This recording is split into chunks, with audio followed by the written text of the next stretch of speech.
Hi guys, Joe here from Judge Your Personal Training with the third in the 5 Question Friday series. So let's dive right in now. We've had quite a lot of questions in, so we're going to start off with, when it comes to weight loss, what really matters with regards to calories and macros. Okay, so basically if you haven't watched any of the videos we've done previously, calories are the be all and end all of weight loss. Okay, if you don't get your calories right, as in create a calorie deficit, you will not lose weight. Okay, no matter how much exercise you're doing, if you're not creating a deficit either by reducing your food intake or by increasing the amount of calories you're burning, you're not going to lose weight. So calories, that's at the top. Okay, you need to get that sorted first. Now when you look at your macros with regards to weight loss, especially if you've got a lot of weight to go and it's a bit different if you're going to be stepping on stage. So say now you've got a few stone to lose, or you're down to the last 10-15 pound, then protein is probably the number one macro you need to focus on hitting the right amount. We recommend, or it's recommended, about 1 to 3 grams of protein per kilogram of weight. That's how much you weigh per day. Okay, so say for example you weigh 100 kilos, then that's 100 grams per day. All right, minimum. It goes up to 3 grams, depending on how intense your exercise is, if you're lifting a lot of weights, if you've got a lot of resistance upon the muscles, that kind of thing. Okay, so play it by ear, between 1 and 3. Go for the lower end and then build up. If you're seeing a bit of muscle loss, you want to increase it a little bit more to kind of offset that. Then you've got the carbs and your fats. These you could be a bit more flexible with. Okay, so it doesn't really matter if like the splits of 40-40-30 on your macros, like your protein, carbs and fats, doesn't really matter that much unless you're getting down to the lower end of the body fat percentage. That's when they're going to play a bit more of a vital role in your body fat loss. So yes, what really matters with regards to calories and macros when it comes to weight loss: calories 100% need to be in a deficit, and your protein. Focus on your protein, hitting your calorie targets, and you will achieve weight loss. There we go. Simple answer. Question number 2 then. What supplements, if any, would you recommend when it comes to training and good health? Brilliant question. First off, I'll say that this is like beyond my scope of practice, so I'm not qualified to give advice on what you should and shouldn't do with regards to supplements. Go to a nutritionist, a qualified one, okay, not one that bought it off eBay or one of these herb crap ones. Okay, they're not nutritionists, but I'm not going to go into that. What I can do is talk about the ones that I know have had a lot of research done and are proven to have some good results as of that. Yeah, okay, let's go into that. So obviously, whey protein powder is at the top of that, and I wouldn't actually class it as a supplement anymore. I'd class it more as a food because there's not much done to it to get it from milk to protein, whey protein. So not much of a process. So I'd class it more as a food. Now, huge amounts of research on this, and it is very valid. It's a great addition to your nutrition because it helps with your protein synthesis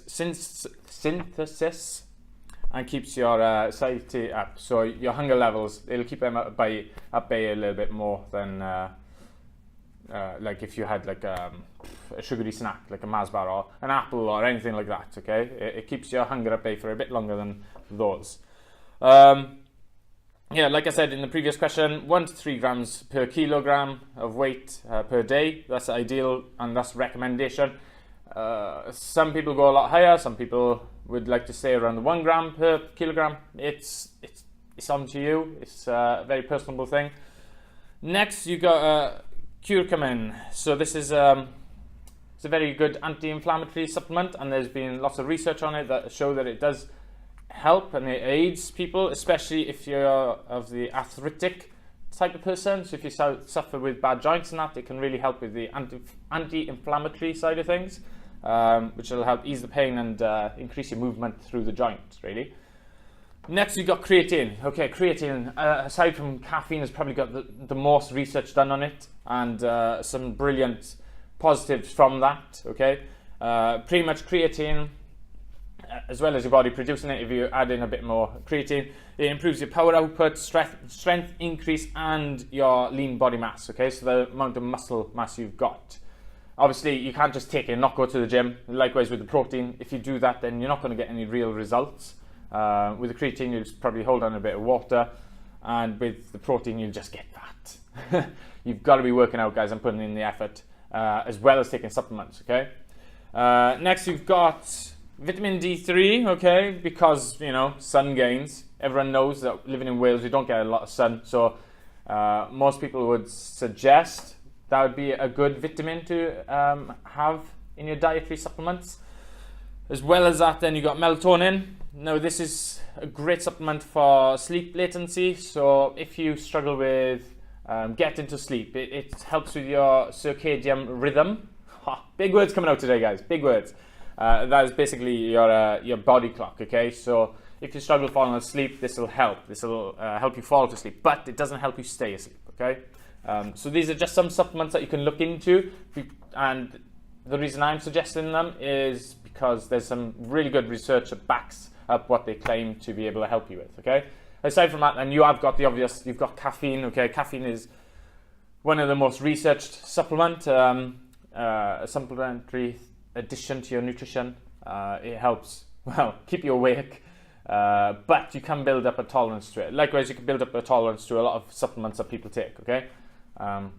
But yes, I'm not going to delve into this anymore because I am not qualified to advise you on supplements. But those are the ones that you could look into, guys. Next question. Question number 3 then. How do I get weight loss results that are amazing?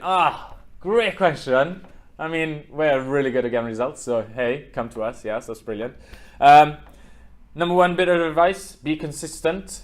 Don't be afraid to change things if you're not getting results after a period of time, okay? Don't be like, 7 days, haven't lost any weight, screw this, let's change diet, let's go on to like some other bullshit diet that your mate is doing because, you know, it's working for her. Now, bear in mind that if you're going to follow a diet, it might work for your friend and it might not work for you, okay? It's whether or not it fits with your lifestyle. You've got to follow something, a nutrition approach that's going to be something you can carry on doing for a long period of time, so be able to sustain it. If it's something like you're waking up, you're like, oh shit, I can't be bothered to eat that, or it's one of these high protein diets where you're like, I cannot stand any more meat today, then that's not sustainable, okay? It needs to be something you can maintain lifelong, because otherwise you're going to fall back into the bad habits, which got you to the point where you needed a good diet to get you to lose weight, okay? So we want weight loss that's going to be sustainable, which is good results. Good results, or brilliant results, are the ones you can maintain. Crap results are the ones you'll see after 2 weeks that are posted online, and then you don't hear anything more about those people because they've rebounded most likely, or they haven't seen anything else after that. Yes, so weight loss results, then you need to focus on creating the habits that will end up creating weight loss results, rather than focusing on your weight loss and then hoping habits form after achieving it, because focusing on weight loss is going to create a bad connection. It's like a negative goal to achieve. It's not a positive goal to achieve. Like, I like comparing it to running a marathon. The closer you get to that end goal, the finish line, the more you're going to be encouraged to carry on and push through the pain, push through the crap times to get across the line, okay? That's a positive goal, because the closer you get to it, the more you're going to be psyched up to achieve it, rather than weight loss as a goal. The closer you get to your goal, the less you've got the pain of being overweight to push you forward, okay? Because that's what a lot of people rely on, is the pain of being overweight. That's probably most of the reasons why people get into diets and weight loss kind of regimes. It's because they're sick and tired of feeling the way they feel whilst they're overweight. But obviously that pain, like I said, disappears the more weight you lose over time. So you need a positive goal, okay? So how to get great weight loss results, or amazing results? You need to be consistent and find something that works for you, but be consistent with it. Remember, 7 days in a week means you've got to be consistent 7 days a week. I'm not saying you can't have rewards or refeeds or anything like that, but you need to account for them, okay? I think that was a good answer. Pat on the back, Joe. Question number 4 then. I hear that fruit has sugar. How much should I eat of it?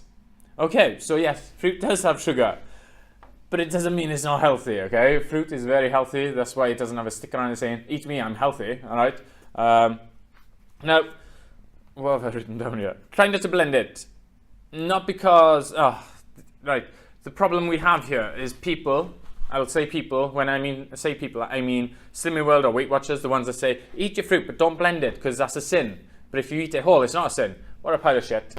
No, what I mean by don't blend it is purely because you're going to be hungrier quicker or sooner. And that's the reason why I know weight loss like clubs like Slimming World and Weight Watchers, I don't know which one it is, so I'll name them both.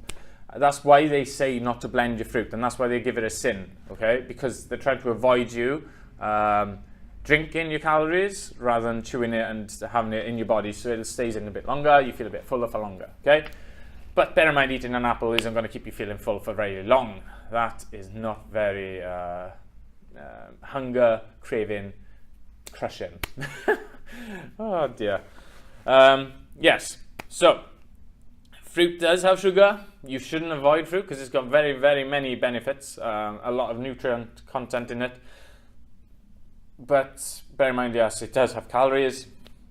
So technically, if you ate loads of fruit, you could gain weight. Technically, you'd have to eat a hell of a lot. But yes, technically you could gain weight eating it, but don't avoid it just because it's got sugar in it. It's really good. There's benefits. And sugar isn't a bad thing either, guys. You need sugar in your diet, just moderate amounts. Last question then. Why are those last 5 to 10 pounds so hard to lose? Brilliant question. The problem we see mainly is diet fatigue. What I mean by that is you started off on your diet, you're seeing some brilliant results. Over time, then the results slow down, or you're following the same program, you're doing the same thing day in and day out. You start to be less conscious of the foods you're eating.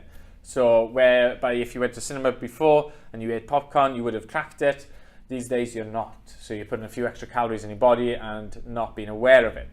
That can bump up your calorie intake, taking you a bit closer to that calorie ceiling, whereby you start gaining weight rather than losing it. The pain of being overweight, okay? So this is a big thing when it comes to weight loss. People like to use the pain of being overweight as a driving force, a factor behind the reasons for the goal. Now, as you lose that weight, the pain of being overweight kind of mellows out a little bit. It disappears and you forget about it. It keeps, you become less focused, less determined. What I'd recommend with goals is to focus on something positive. So if you look at a marathon, the closer you get to finishing that marathon, the more driven, more focused you're going to be on getting over that finish line, rather than the opposite, where the more weight you lose, the less focused you are because you get closer to your goal, but you're getting further away from that pain point that you were in previously. Next thing then with why it can be hard to lose the last 5 to 10 pounds is adaptation. Say now you start off 20 stone, the amount of calories you're going to be burning day to day is going to be a lot more than when you're 10 stone or 12 stone or whatever weight, which is less. You're going to burn less calories because you're carrying a lot less weight. Your body doesn't need to work as hard to shift that weight around. So adaptation, you need a little bit less calories the more weight you lose. Obviously, if you're feeling crap, if you're feeling fatigued a lot, then obviously you've gone a little bit too low. Increase your calories a little bit. What you can do instead of exercising more, because a lot of people like to do that, my weight loss has slowed down, so I'm going to just exercise a few extra hours. You can have a diet break from your diet, or what I like to call a refeed. Okay, a refeed can happen over a day or 2 days, but a refeed is tracked. Okay, it's a trackable event rather than what do people call it? A cheat day, where you're just like Cookie Monster kind of crap. Increase your calories over a few days. Don't worry about your weight, because yes, it will increase because you put more calories in your body, especially if you do it with more carbs. You're going to hold on to a bit more water. Once you've had your refeed day or weekend, your weight will drop back down over a few days, and then hopefully your weight loss results will resume. Okay, so you'll see some results coming back again. I think people like to call that metabolic adaptation.